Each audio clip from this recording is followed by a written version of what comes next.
तो कैसे हैं दोस्तों। मैं आपका दोस्त आपका फ्रेंड मैं आपको स्वागत करता हूं अपने YouTube चैनल पे। आज की वीडियो में मैं अपने YouTube के चैनल के माध्यम से आपको बताने वाला हूं और ये बात बहुत ही इंपॉर्टेंट बात बताने वाला हूं कि अभी के समय में लोग अंग्रेजी बोलने की बहुत शौक रहती है। उन्हें वो इच्छा रहती है कि लोग अंग्रेजी बोलते हैं मैं भी बोलूँ।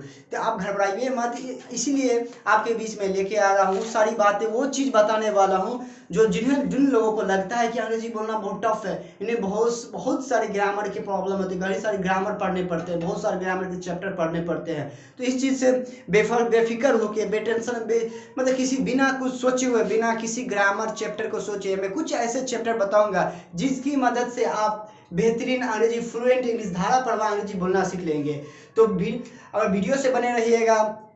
तो मैं आपको बता दूं कि आपको जब भी अंग्रेजी बोलने की शौक हो, जब भी अंग्रेजी आप सीखना चाहते हो, तो सबसे पहले आपको जो है टेंस की नॉलेज होनी चाहिए। टेंस में जब टेंस की जब बात करते हैं तो टेंस तो बहुत सारे इसमें 12 टेंस होते हैं। जब टेंस की बात करें तो इसमें 12 की टेंस के बारे में पढ़ना पड़ता है। तो हम बता दें कि आपको उतना टेंस पढ़ने की जरूरत, उतना प्रेशर लेने की जरूरत नहीं है। मैं आपको बता दूं सिंपल में सबसे करते हैं स्टूडेंट क्या, हम टेंस का सबसे पहला इंडेफिनिट पढ़ते हैं। तो इंडेफिनिट क्या होता है कि जब हम किसी चीज़ को स्टार्ट करते हैं वो शुरू से ही डिफिकल्ट हो तो ये चीज़ स्टूडेंट के लिए बहुत टफ हो जाती है। तो मैं आपको बता दूं जब भी टेंस हमको सबसे पहले मैं आपको 5 चीज़ ऐसे बताऊँ, 5 ऐसे चैप्टर जो बताऊंगी ग्रामर के बताऊंगा, वो बहुत ही इंपॉर्टेंट और वो आपको अंग्रेजी फ्लुएंट बोलने में बहुत ही मदद करेगी, वो बहुत ही आपके लिए हेल्पफुल होगा।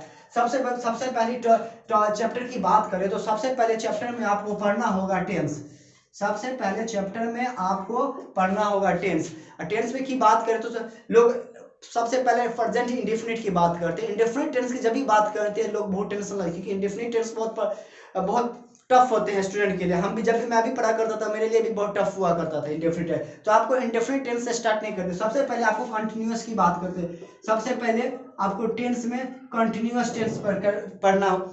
आपको सबसे पहले कंटिन्यूअस टेंस पढ़े। कंटिन्यूअस टेंस में जब भी प्रेजेंट कंटिन्यूअस पढ़े, प्रेजेंट कंटिन्यूअस पढ़े, पास्ट कंटिन्यूअस पढ़े, प्रेजेंट कंटिन्यूअस पढ़े, पास्ट कंटिन्यूअस पढ़े, फिर फ्यूचर कंटिन्यूअस पढ़े। इससे क्या होगा, फ्यूचर कंटिन्यूअस मतलब रहा है रही, जो भी टेंस कंटिन्यूअस वाले होते हैं प्रेजेंट पास्ट फ्यूचर, इसको आप क्लियर करें। फिर उसके बाद ये होने के बाद इसमें होने के बाद दूसरा आप पढ़ सकते हैं परफेक्ट पढ़ ले। फिर उसके बाद परफेक्ट पढ़ ले। परफेक्ट में प्रेजेंट परफेक्ट पढ़ ले, प्रेजेंट परफेक्ट पढ़ ले, पास्ट परफेक्ट पढ़ ले, उसके बाद लास्ट में फ्यूचर परफेक्ट पढ़ ले। तो दोस्तों हो रही ना आपकी, मतलब आपको ये चैप्टर आसान हो, उम्मीद मेरे इस बातों को आप फॉलो करेंगे तो आपको चैप्टर बहुत इजी लगेगा। फिर उसके बाद परफेक्ट कंटिन्यूअस पढ़ ले।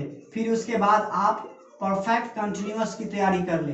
परफेक्ट कंटिन्यूअस की तैयारी कर, परफेक्ट कंटिन्यूअस में present perfect, present perfect, past perfect, present perfect continuous, past perfect continuous और फ्यूचर परफेक्ट कंटिन्यूअस। इन सारी टेंसों पर आप सबसे पहले कमांड करें। इन सारी टेंसों पर आप सबसे पहले कमांड करें। फिर आपको लास्ट में जो सबसे टफ मैंने बता रहा था कि प्रेजेंट टेंस जो होते हैं वो सबसे टफ होती है, तो उसको आपको जो है ना उसको सबसे लास्ट में करना है। Present indefinite tense present indefinite जो इंडेफिनिट टेंस होते हैं, सिंपल प्रेजेंट होते हैं, इंडेफिनिट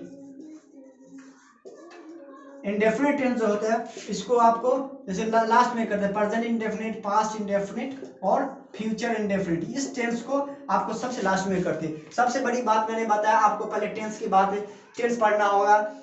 टेंस पढ़ने के बाद आपको टेंस मॉडल की पढ़ना। टेंस पढ़ने के बाद आप जो है आपको तैयारी करनी होगी तुरंत मॉडल की। मॉडल की बात करें तो मॉडल एक्सिलियरी वर्ब के बारे में पढ़ना होगा। मॉडल एक्सिलियरी जैसे ही आपको टेंस पढ़ ले, आपको जो 12 स्ट्रक्चर होते हैं, 12 स्ट्रक्चर आप 10 दिन 15 दिन में पढ़े, आपको 3 दिन ज़्यादा दे रहा, कहीं आप बीच में गैप कर दे, तो उसके लिए आपको कुछ मेंटेन करने के लिए आप 15 दिन में उसका तैयारी के लिए। फिर उसके बाद दूसरा जो चैप्टर आपको है मॉडल एक्सिलरी। मॉडल एक्सिलरी कहने का मतलब है ये है कि can could may might should would need dear, ये मतलब 13 मॉडल एक्सिलरी वर्ब जो होते हैं, 13 जो होते हैं, इसको आप पढ़ ले, आपको बहुत ही आसानी होगा। जब आप मॉडल एक्सिलरी वर्ब पढ़ लेते हैं तो आपको बहुत सारे सेंटेंस को मतलब सेंटेंस को कैन कुड में सब का इस्तेमाल यूजेस पढ़ेंगे ना, तो आपको बहुत आसान लगेगा। आप प्रैक्टिस कीजिएगा, बोलिएगा, तो उससे आपको लगेगा कि हम कुछ मतलब सीख रहे हैं। फिर इसके बाद तीसरा की जब बात कर ले, मॉडल एक्सिलरी की बात कर ले, तो उसके बाद आप तीसरा में पार्ट्स ऑफ स्पीच पढ़ ले। Parts of speech parts of speech की बात करें तो there are 8 parts of speech. यहाँ आप 8 पार्ट्स ऑफ स्पीच होते हैं, जिन्हें पता नहीं कि हमसे कौन को भला फला, जैसे noun pronoun adjective verb conjunction interjection, ये सब सारी सब होती है जो 8 पार्ट्स ऑफ स्पीच होती है। इन्हें आप पढ़ ले। इनको पढ़ने से आपको मतलब नाउन प्रोनाउन, ये सब कौन नाउन है, कौन adjective verb adverb conjunction interjection preposition, ये सब चीज के बारे में आपको नॉलेज हो जाएगी। ये सब चीज के बारे में नॉलेज हो जाएगी तो कहाँ पे नाउन होगी, कहाँ पे प्रोनाउन, नाउन के हिसाब से सब क्या प्रोनाउन, उसके साथ सब्जेक्ट वर्ब, ये सब सारी चीज आप इसमें आप कर लेंगे। तो आपको बता दूं तीसरा चैप्टर जो होगा पार्ट्स ऑफ स्पीच, 8 होते हैं। आपको इसको 1 महीना तक पढ़ना। आपको इस चैप्टर को 1 मंथ पढ़ना है। इस चैप्टर को 1 मंथ पर, जैसे ही 1 मंथ हो जाएगा कि आपको लगने लगा कि हाँ हम ग्रामर में वो कुछ सीख रहे हैं, तो उसके बाद जब चौथे चैप्टर की बात करें, हम चौथा चैप्टर की बात करें तो चौथा चैप्टर में आता है एक्टिव एंड पैसिव वॉइस की। एक्टिव एंड पैसिव यानी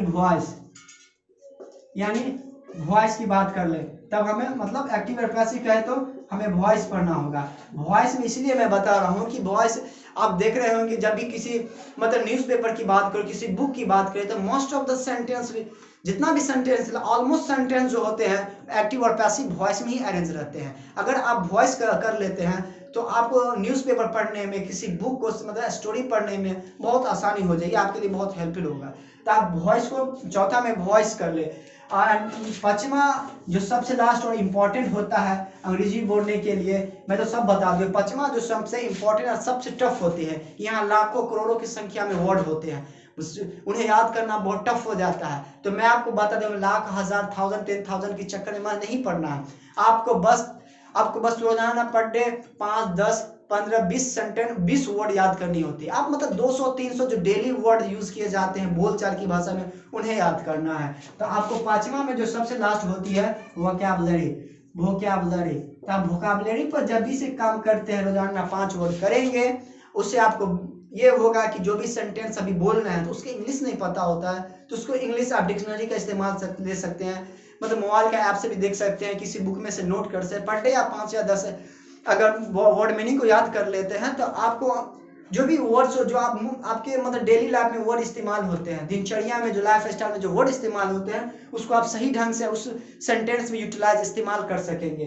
तो इन्हें आप ज़्यादा याद करने की टेंशन नहीं है, आपको धीरे धीरे हो जाएगी, बशर्ते आपको मतलब कम से कम 100-150 वर्ड आपको स्टार्टिंग में आनी चाहिए। स्टार्टिंग के आप जैसे ही 5-10 करेंगे, 15, 20, 25 दिन के अंदर आपको 100-200 आराम से वो वर्ड याद आ जाएंगी। तो आई होप कि मत ये वीडियो आपके लिए बहुत इंपॉर्टेंट हुआ होगा, और ये नॉलेज आपको अगर इस ढंग से आप तैयारी करते हैं, इस चीज़ को फॉलो करते हैं, तो आई होप कि आपको अंग्रेजी बोलने में कोई प्रॉब्लम नहीं होगी। आप अच्छा खासा फ्लुएंट इंग्लिश बोल सकते हैं, और अपने दोस्तों को भी बता सकते हैं कि दोस्त ऐसे तैयारी करो, ऐसे तरह, उससे उन्हें भी हेल्प मिलेगा। अगर आपको ये वीडियो अच्छा लगता है तो इसे लाइक सब्सक्राइब करना ना भूलें, और अपने दोस्तों को भी शेयर कर दें। Okay, thank you for this class.